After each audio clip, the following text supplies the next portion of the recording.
தமிழ்நாட்டை விட்டு தூரமாக இருக்கும் நாடான நியூசிலாந்தில் மிகவும் பழைய மணி, அதாவது தமிழ் எழுத்து பொறிக்கப்பட்ட மணி கண்டுபிடிக்கப்பட்டுள்ளது என்பது மிகவும் ஆச்சரியமான விஷயமாகும்.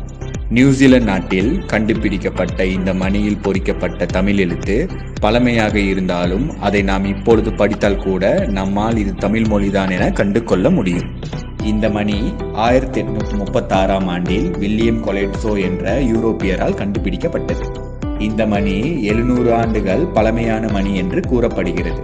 1836ஆம் ஆண்டில் நியூசிலாந்து நாட்டின் வடபகுதியில் வங்கரை என்ற கடலோர பகுதியில் வில்லியம் கொலெட்ஸோ என்பவர் கிறிஸ்துவ மதத்தை பரப்ப வருகிறார். இந்த நியூசிலாந்து நாட்டின் வடபகுதியில் தொடக்கத்தில் கால் பதித்த யூரோப்பியர்களில் இவரும் ஒருவர் ஆவார். வில்லியம் கொலெட்ஸோ அங்கு நடந்து சென்றபோது நியூசிலாந்து நாட்டு மௌரி ஆதிவாசி பெண் ஒருத்தி வித்தியாசமான சட்டியில் கிழங்கு அவித்துக் கொண்டிருப்பதை பார்த்தார். அந்த சட்டியை